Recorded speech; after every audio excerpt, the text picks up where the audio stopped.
పచ్చని పొలాలు, గోదావరి తీరం. దీనికి ఏది సాటి రాదు గదండీ! దాని అందం ముందు.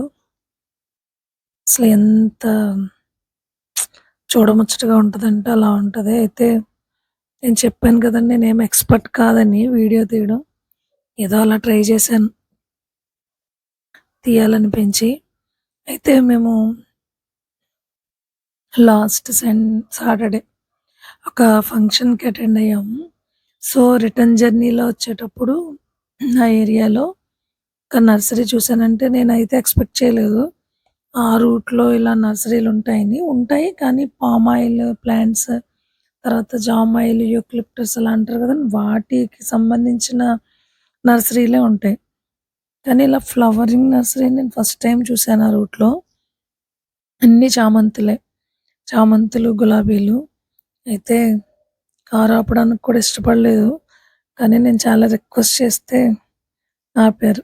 జస్ట్ దిగి అలా రోడ్డు పక్కనున్న మొక్కలను మాత్రం చూసాను. చూసావుగా ఇలా మా ఇంటికి తీసుకొచ్చేసాను. చాలా ఎక్కువ కాస్ట్ చెప్పారండి. అందుకే నేను 3 పాట్స్ మాత్రమే కొనుక్కున్నానవి చామంతులు. అవి తర్వాత ఒక పాదు గులాబీ. అంతే ఇంకేం కొనుక్కోలేదు. సో, ఆ ప్లాంట్సే మాత్రమే కొన్నాను. చాలా హెవీ కాస్ట్ కాకపోతే ఈసారి మా గార్డెన్‌లో చామంతులు అంత ఫాస్ట్‌గా రాలేదు. పువ్వులు లేవు. సో, అందుకనేంటంటే తెచ్చుకున్నానన్నమాట ఇవి.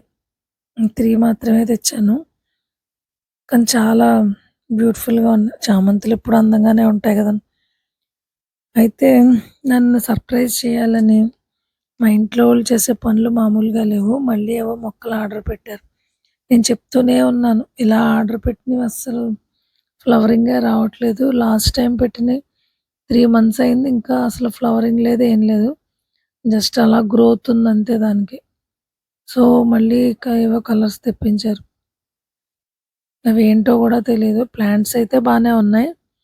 అవి ఏ కలరు ఏంటి ఇంకా నాకసలేం తెలీదు. సో, వాటిని ప్లాంటేషన్ చేశానన్నమాట. అయితే గ్రో బ్యాగ్స్ ఎందుకు తీసుకున్నానంటే ఈసారి కొంచెం ఈ పాట్స్ అవి పెడుతుంటే హెవీ వెయిట్ అన్నట్టుగా అనిపిస్తుందన్నారని. సో, ఈ గ్రో బ్యాగ్స్ పెట్టానన్నమాట. చూడాలి ఇవి ఎలా ఉంటాయన్నది. అంటే ఇంత ఎక్కువ మొత్తంలో ఎప్పుడు వాడలేదు. ఇదే ఫస్ట్ టైమ్. కానీ నేను 4 ప్లాంట్స్‌ని కూడా ఇదే గ్రో బ్యాగ్‌లో పెట్టేసాను. నాకు స్పేస్ తక్కువగా ఉండడం వల్ల ఇదే గ్రో బ్యాగ్‌లో పెట్టానన్నమాట. ఇవి ఏ ఫ్లవర్స్ అవుతాయో తెలీదు. అయితే లీవ్స్ అయితే కొంచెం డిఫరెంట్‌గా ఉన్నాయి ఇవి. నాటడం అయితే నాటేసానండి. వీటితో పాటు ఇంకొక పని చేశాను. ఏంటంటే, ఈ వెజిటబుల్ వేస్ట్ అదంతా కంపోస్ట్ తయారు చేస్తాను గదండీ!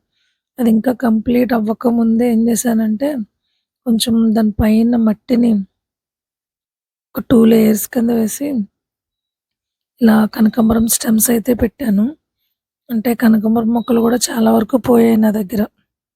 సో, గ్రోత్ బావుంటుంది గదా అని అలా పెట్టానవి. సో, ఇది పాదు గులాబీ. ప్లాంట్ అయితే చాలా బావుంది. ఫ్లవర్స్ కూడా చాలా బాగున్నాయి. డార్క్ కలర్ అవి. చిన్ని చిన్ని రోజెస్. వీటితో పాటు ఇంకొక వైట్ పాదు గులాబీ కూడా ఉంటే బావుంటదని ఫీలింగ్. చూద్దాం అదెక్కడ దొరుకుతదో. దాన్ని ట్రై చేస్తాను. ట్రై చేసి ఆ రోజు చూసాను గానీ అన్ని రెడ్ కలర్సే ఉన్నాయి. వైట్ అయితే లేదక్కడ. సో, ఆ నర్సరీలో తీసుకున్నానిది. ఇది కూడా బానే ఉందండి. చూడాలి దీని గ్రోత్ ఎలా ఉంటదో. సో, ఇవి మా గార్డెన్‌లో new plants. New plants plantation చూడాలి ఫ్లవరింగ్ ఎలా ఉంటదో.